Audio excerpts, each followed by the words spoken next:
সাকিব কি করবে সাকিব ভেবে উঠতে পারছে না।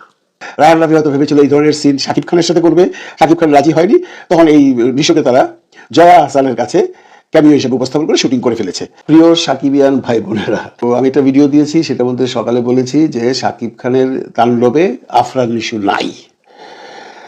আমি কেন বলেছি এই কথাটা আমি একটু ডিটেলসে বলতে হবে, নইলে আপনারা বিশ্বাস করবেন না বা আপনারা বুঝতে পারবেন না। দেখুন 25 তারিখে ড্যামরাতে শুটিং হয়েছে নিশোর। এই সিকোয়েন্সটা হলো আপনার জয়া আহসান একটা ক্যারেক্টার করছে সাংবাদিকের, সে একটা ভীষণ বিপদে পড়বে, তখন নিশো এসে তাকে উদ্ধার করবে, যেটাকে ওরা ক্যামিও বলছে। বারবারই বলি ক্যামিও করে সুপারস্টাররা, ওনারা জয়া আহসানকে সুপারস্টার মনে করেছে, বা রায়হান রাফি হয়তো ভেবেছিল এই ধরনের সিন সাকিব খানের সাথে করবে, সাকিব খান রাজি হয়নি, তখন এই নিশোকে তারা জয়া আহসানের কাছে ক্যামিও হিসেবে উপস্থাপন করে শুটিং করে ফেলেছে। সাকিবের কানে যখন এটা এসছে তখন সাকিব গোল ধরেছে, বলছে না তাহলে আমি বাকি কাজ করবো না। যেটা গত পরশু দিন এফডিসিতে আইটেম সঙ্গে শুটিং হচ্ছিল তখন সে যায়নি, এটা আপনারা জানেন। ওই দিন কিন্তু শুটিং করেনি, অসুস্থতার বাহানা দেখিয়ে সে শুটিং প্যাক আপ করে দিয়েছে। তারপর যেটা শুনলাম যে ওই দিন রাত্রেবেলাই শাহরিয়ার শাকিল, রায়হান রাফি ওরা গেছে, গিয়ে সাকিবের কাছ থেকে প্রমিস করেছে যে ঠিক আছে এই সিন থাকবে না। সাকিব যথাবিহিত পরের দিন সকালে শুটিং করেছে, মানে গত পরশু দিন। আমি এটা কনফার্ম হওয়ার পর নিউজ করলাম কি যে শাহরিয়ার শাকিলের এবং রায়হান রাফির তাণ্ডবে সাকিব খানের ছবিতে নিশো নাই। আমি কনফিডেন্টলি কিন্তু বলেছি, আপনারা আমার ভিডিওটা যারা দেখেছেন তারা দেখেছেন, যারা না দেখেছেন দেখে আসতে পারেন। আমি কনফিডেন্টলি বলেছি যে নিশো নাই। আমি কোথেকে বলেছি? আমি জেনেছি যে সাকিবের সাথে একটা প্রমিস হয়েছে, এই যে সিনটা শুটিং করেছে সেটা কেটে দিবে, কেটে দিয়ে অন্য কাউকে দিয়ে কলাবে বা যা ইচ্ছা তাই করবে। সাকিব সেই সুবাদেই রাজি হয়েছে। ঘটনা এখানেই শেষ। আমরা চুপচাপ।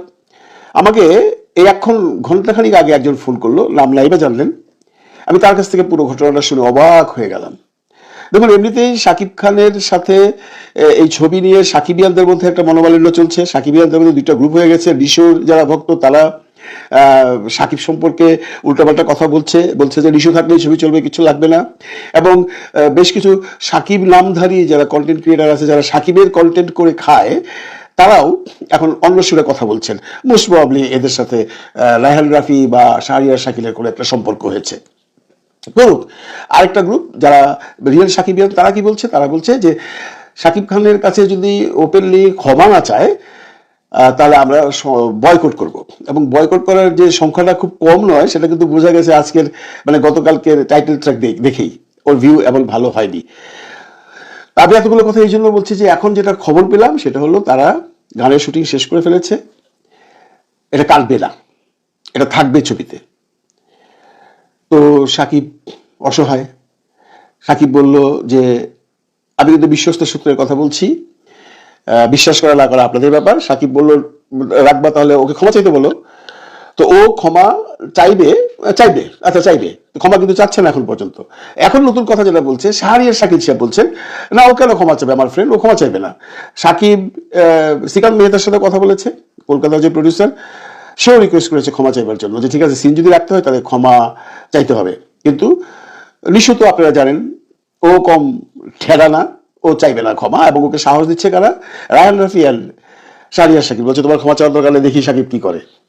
সাকিব তো কিছু করতে পারবে না, সাকিবের তো যা করার করেই ফেলেছে। সাকিব ছবি শেষ করে দিয়েছে, এখন ছবি রিলিজ হবে। এখন সাকিবের কথা হলো সেটা বিশ্বস্ত সূত্রে যেটা জানলাম, সাকিব মেন্টালি সিক হয়ে গেছে। যেহেতু ক্ষমাও চাচ্ছে না, যেহেতু ছবিতে ওটা চালাবে, সেই জন্য সে এখন খুব মানসিক বিপর্যস্ত অবস্থায় আছে। এবং সে এমন কথাও নাকি বলেছে, বা সাকিবিয়ানরা যদি না দেখে না দেখুক, আমার কোনো ইন্টারেস্ট নেই ছবি সম্পর্কে, ওরা আমার সাথে বেইমানি করেছে। মানে শাহরিয়ার শাকিল অ্যান্ড রায়হান রাফি কথা দিয়েছে কেটে দিবে বা ক্ষমা চাইবে, চাইনি, কাটবেও না।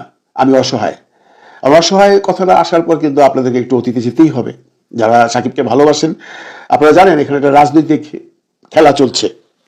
আপনারা জানেন যে এই প্রথম আলোর চৌকি, আলফাই, রেদওয়ান রনি, মুস্তফা সরোয়ার ফারুকি, এরা একটা গ্রুপ।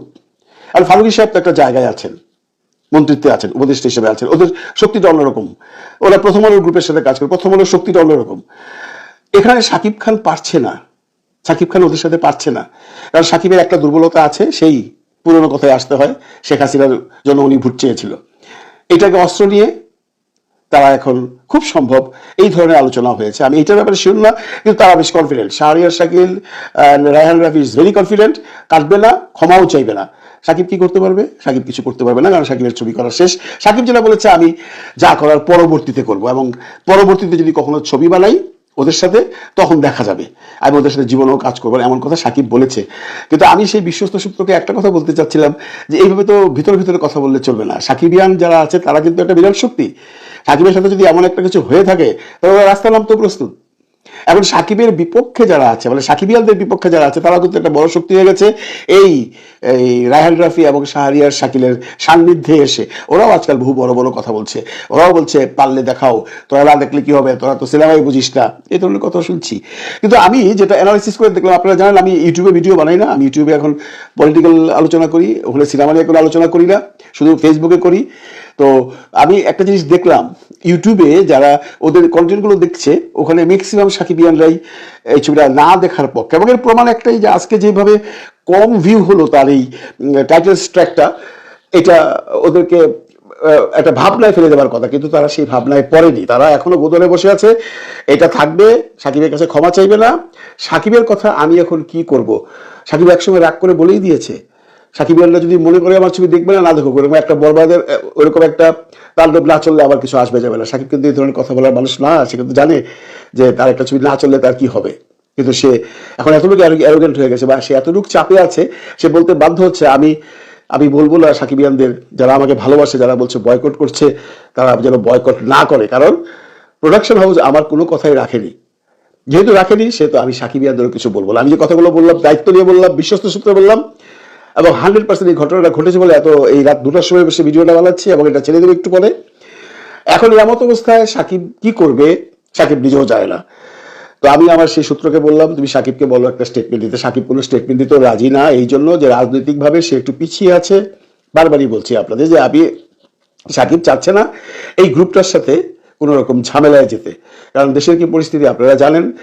আর বৈষম্য বিরোধী আন্দোলনের সময় সাকিবের কি ভূমিকা ছিল আমরা জানি। সাকিব কিন্তু বৈষম্য বিরোধী আন্দোলনের সময় স্ট্যাটাসও দিয়েছে ছাত্রদের পক্ষে, কিন্তু এখন এই লোকগুলো ওই একটি পুরনো ভিডিও নিয়ে সাকিবের পিছনে লেগে গেছে। সাকিব খান তো কখনো কোথাও কোনো ইলেকশনের জন্য কোনো ক্যাম্পেইন করতে যায়নি। সাকিব খান তো কোনো হিরো বা যে ফারুক ভাই বলেন, ফেরদৌস বলেন, ওদের জন্য কোনো কথা বলেছে? শেখ হাসিনার জন্য সে যেটা বলেছে, এটা সে চাপে পড়ে বলেছে, তাকে বলতে হবে, এবং এটা কিন্তু নিয়ম। হ্যাঁ, আজকে যদি সাকিব খান বৈষম্য বিরোধী আন্দোলনের সময় এই ছাত্রদের বিরুদ্ধাচরণ করতো, কোনো মিটিং করতো, কোনো মিছিল করতো, আমি সাকিবকে হিট করতাম, পুরো বাংলাদেশের মানুষ সাকিবকে হিট করতো। কিন্তু সাকিব তো সেগুলো করেনি। সাকিব সেই যে একটা মানে ভোট চাওয়ালি একটা ভিডিও বার্তা দিয়েছিল, সেটাকে পুঁজি করে আজকে সাকিবকে ব্ল্যাকমেইল করা হচ্ছে। সাকিব অসহায়, সাকিব একদম অসহায় ঘরে বসে আছে, সাকিব কিচ্ছু করতে পারছে না। নাহলে সাকিবের মতো ছেলে এই কথা কি করে বলে যে আবার সাকিব আনলে যদি বরবাদ না দেখে না দেখুক, আমার কিছু যায় আসে না, আমি বরবাদ দিয়ে কিছু শুনতেও চাই না, জানতেও চাই না, যা হবার তাই হবে, সাকিব আনরা যা ডিসিশন দেবে আমি তাদের সাথে আছি। এখন ডিসিশন ইজ ইয়োর্স। আপনারা যদি মনে করেন যে এরপরেও বরবাদ দেখবেন না, দেখবেন না, তবে যারা ভালোবাসে তারা বোধহয় দেখবে না। কারণ আমি এই যে আজকে বারবারই বলি একটা কথা, কতবার বলতে মানে হচ্ছে যে আজকে যে ঘটনাটা ঘটলো, মানে গতকালকে যে ঘটনাটা ঘটলো, একটা টাইটেল ট্র্যাক এমন ভাবে কম ভিউ হলো, এটা তো সাকিবের ছবি হয় না। তার মানে অনেক সাকিবিয়ানরা এখনো সাকিবের এই ব্যাপারটা মেনে নিতে পারেনি।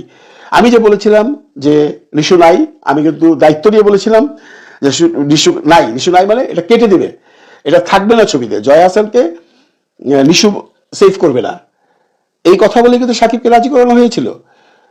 তখন শুটিং করার সময় আবার কথা উঠেছে যে আচ্ছা ঠিক আছে, যদি নিশু ক্ষমা চায়, বলে হ্যাঁ, যদি ওপেনলি ক্ষমা চায়, সাকিব বলছে যদি ওপেনলি মিডিয়াতে এসে ক্ষমা চায় তাহলে শেষ, তাহলে আমি সাকিব এদের সাথে কথা বলবো, সবাই আবার ফিরে আসবে তোমার ছবিতে।